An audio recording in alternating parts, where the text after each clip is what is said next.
no son lo mismo. Fin.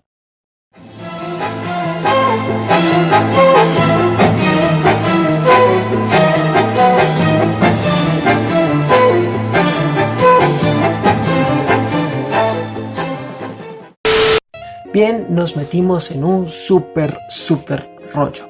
Definir cultura. Llevamos cientos y cientos y cientos de años intentando definir lo que significa la palabra cultura y lo que significa la palabra sociedad y si son la misma vaina o qué rayos se vincula con esas cosas. Yo no lo entiendo. Lo utilizamos para todo, cultura cívica, cultura académica, cultura científica, pero no tenemos claridad real de lo que significa esa palabra. Es una caja negra. ¡Ay! Después de la caja negra, compadre. La caja negra, como la cultura, es el socioconstruccionismo. Y dejaré una etiqueta para explicar un poquito en un video donde explico un poquito más qué consiste eso del socioconstruccionismo. Aquí nos enfocaremos en la noción de cultura. Entonces, si les parece bien, vayamos desde el principio. Etimológicamente, cultura proviene de cultus, que significa cultivo. ¿Por qué cultivo? Porque en la antigüedad se relacionaba el aprendizaje con una especie de agricultura del conocimiento. El conocimiento como algo que surge después de ser sembrado. La primera vez que aparece la noción de cultura es en un texto de Cicerón llamado Disputaciones de Tusculanae. En este texto Cicerón explica que cultura se vincula con una naturaleza humana, un alma filosófica a la que hay que llegar. Es decir, es aquello que nos separa de nuestra animalidad y nos lleva a un estadio superior de razón, un estadio filosófico. Esta noción de cultura de Cicerón se adapta, se vincula con la noción de paideia griega, que se relaciona con el parir ideas. Desde ahí proviene la noción más antigua de la raíz cultural. Aquí surge algo supremamente interesante y es una separación. Si evidentemente cultura invoca una cultivación de valores intelectuales a los que referían los griegos y a la partería de ideas, cultivo se relaciona con una segunda concepción y es el control sobre la naturaleza. ¿Qué es el cultivo si no es la dominación sobre los productos de la tierra, sobre los productos de lo que no es humano? Aquellos que enfrentan a la naturaleza sin miedo son los que alcanzan... ¡Me caí! ¡Homero! ¡El freno de mano! Entonces, surge la noción de cultura como paideia y cultura como control y dominio de la naturaleza que separa a los seres humanos de la naturaleza. Algo a lo que hay que llegar para poder aislarse completamente de la animalidad. Estas dos nociones de cultura van a evolucionar hasta tal punto que vamos a separar después, en el siglo XIX, sociedades vinculadas con el ámbito de la naturaleza y sociedades vinculadas con el ámbito de la cultura. Y van a ser un segundo concepto que es el de civilización. Civilización como cercano a los procesos humanos, a los procesos de la construcción de la cultura humana. Pero ¿qué ocurre? En el siglo XVIII se relaciona la noción de cultura con la noción de la esfera pública. Entonces se comienza a pensar que aquellos que poseen cultura son aquellos que poseen valor de humano. Si no hay cultura, no hay valor de humano. Y ello aquí implica una forma y una estructura en las maneras en las que nos comportamos. Alguien se comporta cultamente cuando actúa bajo ciertas normas de relacionamiento de las sociedades de élite. Entonces, cultura pasó a ser una manera en la que las personas de élite referían a su forma distinta y refinada en el siglo XVII, que los separaba de las personas que no poseían esos comportamientos. Entonces, en lugar de vincular estos conceptos, lo que hicieron fue separar esferas sociales y después separar esferas de civilizaciones como performancias particulares, sino que eran formas hegemónicas en las que se observaba el mundo. Y a partir de esas formas hegemónicas nacían comportamientos y conductas en los cuales las personas tenían que actuar según las maneras en las que las élites decían que se debían comportar. Si quieres ser elegante, levanta el meñique así. Mientras más lo levantes, más elegante eres. ¿Así? Más alto. ¿Así? Eso está mejor. Deberías llamarte Bob Elegante. Es necesario entonces dividir dos concepciones en la modernidad de lo que significa cultura. Norbert Elias explica que de cierta manera es distinto hablar de la cultura entendida como culture en Francia a la cultura entendida como culture en el romanticismo alemán. Para los franceses, la cultura se vinculaba con este refinamiento de los comportamientos, de los pensamientos, de las ideas, de los cultivos, de los intelectuales, de los ricos y de los aristócratas. ¡Ulala, señor Francis! ¿Y cómo no? Entonces es una especie de nivel de civilización y todos tenían que llegar a ese nivel de civilización. Por eso es que la noción de cultura francesa va a servir tanto para la colonización. Si el objetivo es sacar a los salvajes de sus estados naturales, entonces también el objetivo es colonizarlos para poder exportar los niveles de civilización de las sociedades europeas. Ese es el punto en el que se comprendía la cultura francesa. El segundo extremo es el de la cultura alemana, Kultur, que ya no aboga por una escaleta universal a la que hay que llegar, como que eres salvaje y ya no eres salvaje sino eres bárbaro y tienes que llegar a ser civilizado por medio de una escala evolutiva. Entonces hay pueblos salvajes, hay pueblos civilizados, hay pueblos bárbaros y lo que los separan son sus niveles de civilización, sus niveles de comportamiento, sus niveles de cultura. En el romanticismo no ocurre esto. En el romanticismo de hecho intenta es como separarse de esa noción universal, de esa escaleta a la que hay que llegar y se intenta hablar de particularidades, de qué es lo que forma que los pueblos tengan identidades entre sí. Entonces esos comportamientos que hacen que los pueblos tengan identidades entre sí es a lo que vamos a llamar cultura. Entonces ya no tiene que ver con una cuestión solamente de comportamientos de élite, sino tiene que ver con una cuestión de comportamientos de comunidades. Para el cultur alemán lo más importante son los espíritus de las naciones y esos espíritus de las naciones llamados Geist se vinculan también con las lenguas. En este tiempo Alemania no existía como tal la Alemania, sino existían principados germanos. Estos principados germanos no tenían gobiernos unificados, sino que lo que tenían era una lengua común, que era el alemán. Es importante esto porque de estas sociedades fragmentadas va a surgir una noción de espíritu del pueblo que unifique a los territorios que no tienen un sistema político único. De aquí surge la noción de cultura como nociones particulares de cada comunidad humana. En este punto también llega la ilustración, que es vital, porque desde la ilustración se va a hablar de pueblos que son incultos. Pueblos que son incultos. Y el ser inculto implica necesariamente vivir en un estadio de ignorancia, implica también no tener el cultivo que tienen las sociedades de alto nivel. Y el objetivo, por tanto, es enseñar y hacer que la humanidad llegue a ese punto extremo de espíritu humano que se aleja completamente del espíritu natural. Aquí hay una cuestión súper interesante porque se toma de dos partes. Por un lado están los que defienden que evidentemente hay sociedades más barbáricas que otras y que por tanto es necesario que las sociedades más altas, que las sociedades de los niveles de civilización más altos exporten sus comportamientos, exporten sus formas de comprender el mundo al resto de civilizaciones. Entonces, si hay indígenas que son más asociados a la naturaleza que al espíritu humano, entonces es deber de los que están en el espíritu humano descender y llevar a esos indígenas al espíritu de la civilización. Esto lo van a ver en 30.000 formas, de 30.000 maneras, exportados en 30.000 civilizaciones que intentan mostrar que sus versiones del mundo son las versiones indicadas y no las versiones de las personas que viven en comunidades aisladas a las hegemónicas y a los centros de poder. La segunda perspectiva que defiende también este modelo de cultura y civilización son los que defienden el papel de los salvajes. Entonces nace el mito del buen salvaje. Entonces el indígena es superior porque es más cercano a la naturaleza.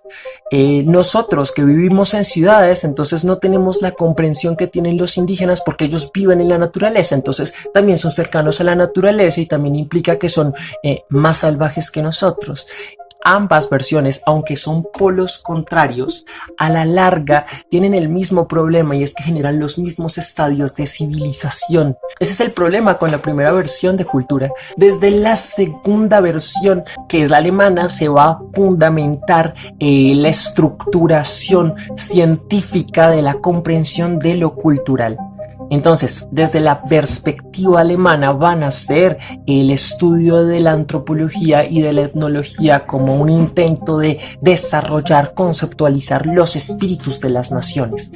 Adolf Bastien, por ejemplo, estipula que si de fondo observamos las distintas visiones y las distintas cosmovisiones de los pueblos, vamos a llegar a que todas las comunidades humanas terminan fundamentándose en paradigmas iguales. Es decir, que de fondo existe una cultura humana, sin importar las distinciones de las culturas, de los espíritus, de las sociedades a lo largo de la historia. Esto va a tener un conflicto súper serio, y es que sí existen evidentemente nociones de cultura como espíritu de los pueblos. ¿Cómo podemos explicar que existan cambios culturales? ¿O cómo podemos explicar que alguien actúe distinto a la manera cómo se piensa y cómo se desarrollan las acciones culturales dentro de sus comunidades?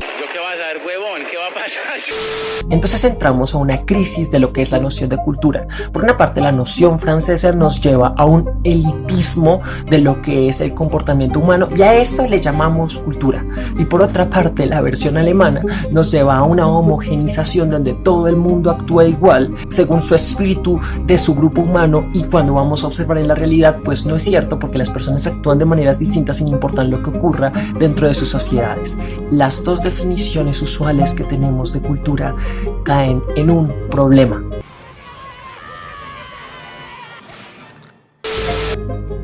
¿Cuál es la solución? Bueno, veremos que a lo largo del siglo XX van a nacer nuevas formas en las que se va a pensar lo cultural y nuevas perspectivas desde las cuales se va a intentar abordar este tema. Una de esas perspectivas es la hermenéutica, que intenta decir, bueno, ya no podemos pensar que la cultura es una cuestión metafísica, ontológica, sino tenemos que pensar entonces que la cultura es como una especie de texto, un texto que hay que leer, un texto que hay que interpretar, y ese texto entonces es una configuración de mecanismos de ideas. Entonces, para entender esa configuración de mecanismos de ideas van a surgir perspectivas distintas. Por ejemplo, los estructuralistas postulan que lo que hay que entender no es las formas en las que se desarrollan las entidades culturales en las comunidades, sino que lo que hay que entender son los mecanismos por los cuales los seres humanos generan significado sobre el mundo. Por otra parte está la versión de la antropología simbólica, que lo que estipula es que no hay que estudiar como tal un mecanismo que realmente ni siquiera sabemos si existe, sino que lo que hay que estudiar son las perspectivas individualizadas, particularizadas que ocurren en la vida real. ¿Cuál es el lío con estas dos perspectivas? Y es que a fondo vamos a hallarnos en un idealismo absoluto, entonces pensar que la cultura es una cuestión ideal. Entonces Clifford Geertz postula que es ese entramado de signos y de símbolos que construye el ser humano, pero el problema es que eso es demasiado ideal y no se piensa como en las prácticas. ¿Es la práctica cultural el origen de las ideas culturales? Ese es el punto al que va a llegar Sherry Ornert. Dejar de pensar la idea de la práctica como concepción superior a las materialidades y comenzar a pensar en la cultura como las prácticas y las interacciones entre los individuos. ¿Qué ocurre? Surge desde la observación marxista una nueva perspectiva de lo que es cultura. Esta nueva perspectiva se vincula con el poder. El poder respecto a cómo observamos las cosas que se desarrollan en el mundo. Y las cosas que se desarrollan en el mundo se vinculan con una noción llamada hegemonía. La hegemonía o la percepción hegemónica es la manera, es la cosmovisión impuesta desde un centro y una élite de poder. Es como la perspectiva dominante sobre el mundo. Pues en tanto vivas en mi casa, harás lo que yo hago y creerás lo que yo creo. Ponle mantequilla al tocino. Esa perspectiva dominante sobre el mundo no es absoluta. Y aquí vienen las teorías y la concepción de Gramsci, que va a ser fundamental para poder diseñar lo que después van a llamarse los estudios culturales. Y es lo siguiente: no hay una cultura universal. Los pueblos no actúan de manera universal en relación con cómo piensan los pueblos. Los pueblos actúan en una especie de interrelación de poder entre las élites y el pueblo llano. Es decir, hay una especie de negociación entre los que tienen el poder y los que no lo tienen. Entonces aquí entramos en una especie de crisis de lo cultural. Ya observamos que las dos definiciones clásicas de la cultura no sirven. La primera, porque lo que genera es desigualdad. Lo que genera es argumentos para defender la colonización, argumentos para separar las élites de las clases populares. La segunda, porque homogeniza comportamientos de las personas y porque lo que hace es olvidar las actitudes individuales dentro de las sociedades. Y esta tercera percepción, que viene desde las críticas de Gramsci, basado en las mismas críticas marxistas y en las críticas, y después va a ser retomado por las críticas Foucaultianas, es que la cultura es un campo de interacción de poder en el que priman unas cosmovisiones sobre otras. Entonces van a llegar concepciones como la ideología, que es ese conjunto de creencias y normatividades defendidas por un grupo humano, y la hegemonía, que es esa cosmovisión, que es esa observación del mundo que va a primar sobre cualquier otro tipo de cosmovisión y observación sobre el mundo. Surge una tensión disciplinar supremamente importante, porque, bueno, si la antropología y la sociología surgen de las observaciones clásicas de lo que se entiende por cultura y por sociedad, entonces si esas nociones básicas de cultura y sociedad desaparecen, entonces ¿qué sentido tiene hacer el estudio disciplinar y científico de las perspectivas culturales y de las acciones humanas en sociedad? Eso no me lo esperaba. Y esto va a ser un lío en los años 60, porque muchos académicos se van a pelear si, bueno, es necesario tener una antropología, es necesario tener una sociología, es necesario tener una disciplina científica que intente estudiar estos fenómenos. Ocurre, por ejemplo, que en 1964 se funda el Centro de Estudios Culturales Contemporáneos, gracias a Richard Hogarth. Le va a suceder Stuart Hall. Stuart Hall va a ser como la cabeza más visible de esta nueva corriente que son los estudios culturales, que intentan, entre otras cosas, eliminar las barreras disciplinares. O sea, ya no decir que hay una ciencia de la cultura, no puede existir una ciencia como la antropología que se dedique a estudiar la cultura, o como la sociología que se dedique a estudiar la sociedad, sino que tiene que ser una vaina postdisciplinar, una cuestión que unifique los distintos métodos y las distintas observaciones sobre la cultura histórica, lingüística, de comunicación, filosófica, antropológica, y desde ahí se puedan hacer estudios sobre lo cultural. Ese es el objetivo. De fondo, también hay otro punto que se distingue desde los estudios culturales a las otras ciencias que intentan estudiar la cultura, y es que desde los estudios culturales hay una especie de vocación política. El objetivo no es estudiar solamente la cultura de manera contemplativa. El objetivo es cambiar las desigualdades afrontadas y observadas desde esa hegemonía cultural. Esto por el lado del estudio de la cultura como ámbito científico. Por el lado de la cultura como comportamiento de las personas surge un concepto muy interesante, y es el de cultura popular. ¿Por qué es interesante esta noción de cultura popular? Porque voltea la jerarquía de las nociones de cultura. Entonces, cultura ya no es exclusivamente lo que hacen las élites. Cultura no es ya comer refinadamente, hablar refinadamente, leer libros, escuchar música clásica. Surge una cultura que nace desde las masas, y esta cultura que nace desde las masas es una especie de comportamiento que se sitúa en el centro de la vida de las personas. Escuchar reggaetón, escuchar mariachis, ir a misa los domingos, celebraciones, festivales, las telenovelas, todo eso hace parte de una especie de sistema tema completamente complejo a lo que vamos a llamar cultura popular. El problema es, bueno, ¿a qué nos referimos con cultura popular? ¿Quién es entonces lo popular? ¿Por qué es popular una cosa y otra no? Esos conflictos se van a relacionar después con la noción de capitales culturales de Bourdieu. Entonces vamos a hablar de cosas que pertenecen a ciertos tipos de clases, cosas que pertenecen a ciertos tipos de estratos y niveles socioeconómicos distintos.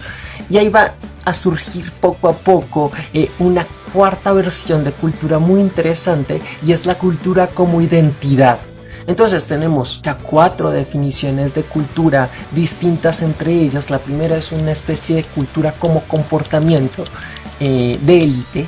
El segundo es una especie de cultura como espíritu de los pueblos, de comportamiento de las formas como se relacionan las personas dentro de ciertas sociedades. El tercero es la cultura como espacio de tensiones y de poder, y la cuarta es la cultura como identidad, y esta cuarta va a ser vital para poder explicar las maneras en las que las personas se relacionan con ciertos grupos humanos. Frederick Barth va a hablar de una cuestión llamada los límites étnicos, y es lo siguiente: esta idea es supremamente interesante porque atenta contra todo lo que pensamos sobre cultura, y es que no existen las culturas. No existen los grupos culturales, no existe la cultura azteca, la cultura maya, la cultura egipcia. Esas cosas no existen. No existen categorías gigantescas donde abarquen todos los comportamientos humanos. ¿Qué es lo que existen? Interacciones entre individuos. Y en esa interacción entre el individuo se representa a sí mismo vinculado a una sociedad, es por medio de las características que considera como propias. Entonces, yo soy colombiano, yo soy venezolano, yo soy ecuatoriano, entonces me relaciono con ese grupo humano colombiano, con ese grupo humano ecuatoriano, con ese grupo humano venezolano. Es a partir de las características que considero como propias, pero yo soy el que decide si escojo o no escojo esas características, y por eso es que puedo saltármelas. Por eso es que yo puedo ser católico y feminista, por eso es que yo puedo ser un quichua que habla español, ¿sí? Esa es una cuestión importante, observar la cultura no solamente como una cuestión gigantesca y de yo pertenezco a esta cultura o a esta otra, sino como formas en las que nosotros generamos procesos de identidad.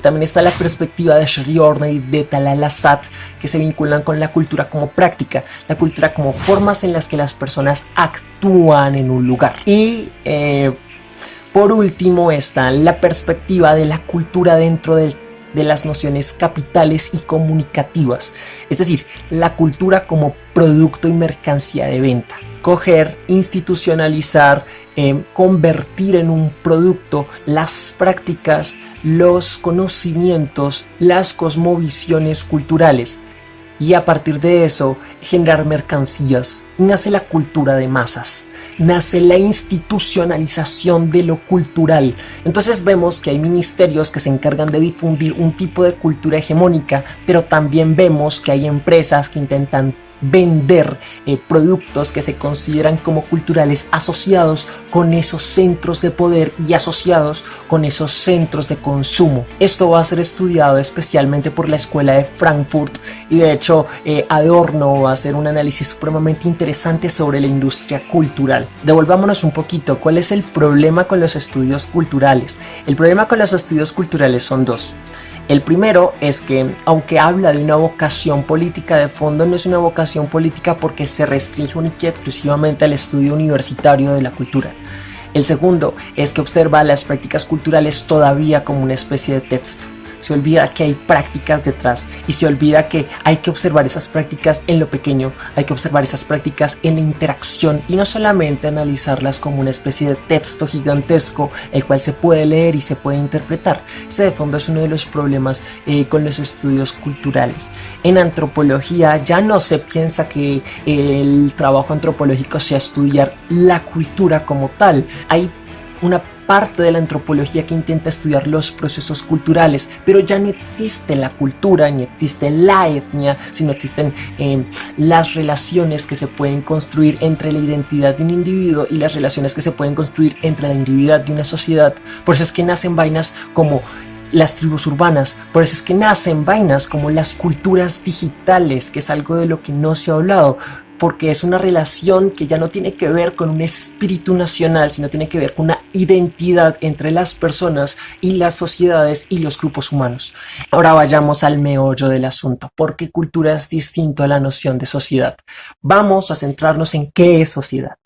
Sociedad tiene un origen similar al de cultura porque también proviene de Cicerón. Vamos a entender por sociedad un grupo de individuos en interacción, pero no solamente una interacción que se vincula con la relación entre particulares, sino con la construcción de estructuras de comportamiento. Esto es supremamente vital, porque así como vimos que en el caso de cultura, la educación va a ser central porque va a ser el traspaso de una generación a otra. En el caso de la sociedad es por medio de esa educación que se va a estructurar una serie de comportamientos vinculados con una estructura superior a la de los individuos. No es una estructura consistente, no es una estructura coherente, sino que es una estructura que se va generando sin reglas definidas. Entonces no podemos hablar de que todo el mundo actúa de la misma forma porque pertenece a una sociedad. Podemos hablar de que las personas tienen parecidos parciales en su comportamiento porque se han relacionado entre sí en un mismo contexto, y eso genera estructuras completamente variables, no estáticas, sino que se generan campos de tensión, de intereses, de gustos, de afinidades. Entonces devolvámonos un poquito a la noción etimológica. Resulta una cuestión supremamente interesante, y es que la raíz etimológica de sociedad es un sinónimo de la raíz etimológica de comunidad.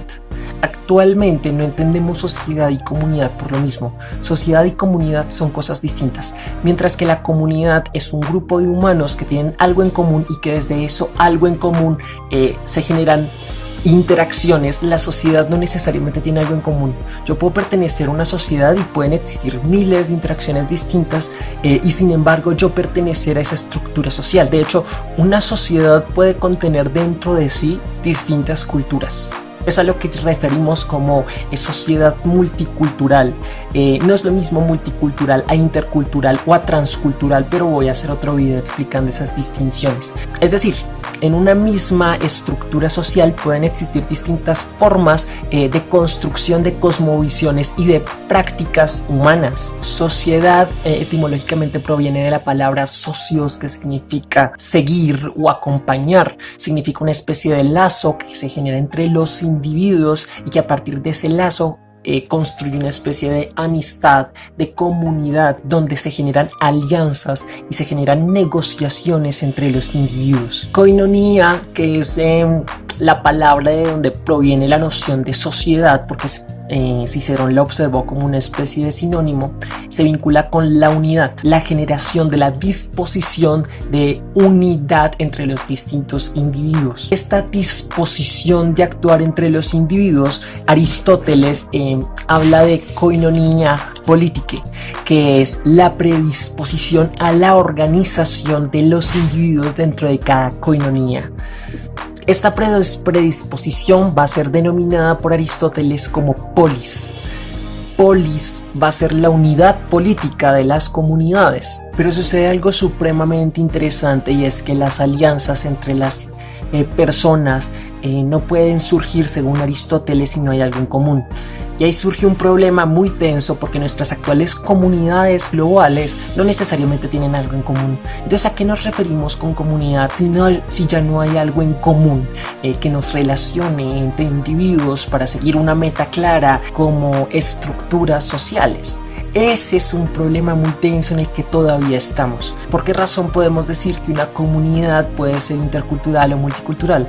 ¿Por qué razón podemos decir que las comprensiones sociales no son comunitarias? ¿Cómo es que nos desarrollamos? ¿Cómo es que nos estructuramos cuando hay distintas cosmovisiones del mundo? Si hay distintas cosmovisiones del mundo, ¿cómo es que podemos interactuar entre nosotros mismos en sociedad? Esos son los problemas, las preguntas que surgen actualmente. Todo es un misterio. Y En resumen, para variar, cultura y sociedad son distintos porque la noción de cultura implica en distintas percepciones, pero todas se asocian con una cosmovisión del mundo y una cosmovisión de las formas en las que practicamos nuestro desarrollo con el mundo. Y sociedad se vincula más con la interacción entre individuos, con la relación que nosotros construimos entre particulares y con la construcción de una estructura que guía también los aspectos culturales. No son cosas separadas o aisladas, sino que son complementarias. La cultura y la sociedad se vinculan estrechamente. Surgen nuevos problemas, surgen nuevos obstáculos. Por ejemplo, si al principio creíamos que cultura era aquello que nos separaba de la naturaleza, porque los humanos somos los que producimos cultura, los animales ni las plantas las producen ese tipo de cosas, ¿cómo le hacemos actualmente para interpretar eso mismo con nuestras relaciones y nuestros avances en biología y en etología? Nos damos cuenta que hay muchas comunidades de animales que también generan simbolismos, que también generan formas de relación, de estructuración de significado con el mundo. El caso de los bonobos, el caso de los chimpancés, donde observamos que se generan signos y símbolos de interrelación entre las comunidades. ¿O cómo haremos en el futuro si llegamos a encontrar vida inteligente, si llegamos a encontrar otro tipo de sociedades fuera de la Tierra? Entonces, ¿eso no es cultura? ¿Cómo estudiar la cultura de cosas que no son humanas? O peor aún, ¿los objetos culturales por sí mismos son construcciones humanas o tienen en sí mismos significados aislados del producto que nosotros como seres humanos podemos diseñar y podemos llegar a constituir en el mundo? Son nuevos problemas que surgen en las concepciones de lo que es cultura y de lo que es sociedad. ¡Estamos perdidos! ¡Perdidos! ¿Me oyes? Por lo menos con esto quedará claro que no son la misma cosa, que tienen interacciones completamente distintas, pero que no son aisladas porque se interrelacionan entre ellas mismas. Ahora bien, si quieres entender un poquito más en qué consiste este estudio de la cultura, en qué consiste la antropología, dejaré otro video aquí en la etiqueta de al lado, donde puedes entender un poquito qué es esto de antropología, de etnología y de etnografía. Muchísimas gracias por haber visto este video, muchísimas gracias por haber puesto atención a estas cosas. Si tienes comentarios, si quieres debatir algo de lo que haya dicho, en la cajita de abajo espero que me dejes todas tus réplicas, todas tus dudas. Entonces espero que no vayas a cagarla en el futuro, a confundir las nociones de cultura con las nociones de sociedad, o a decirle a alguien que tiene poca cultura o que es más salvaje sin entender ni siquiera qué implican esas estructuras, qué implican las historias que hay detrás de estas percepciones de lo que es cultura y de lo que es sociedad. Nos vemos en otra ocasión. Chao.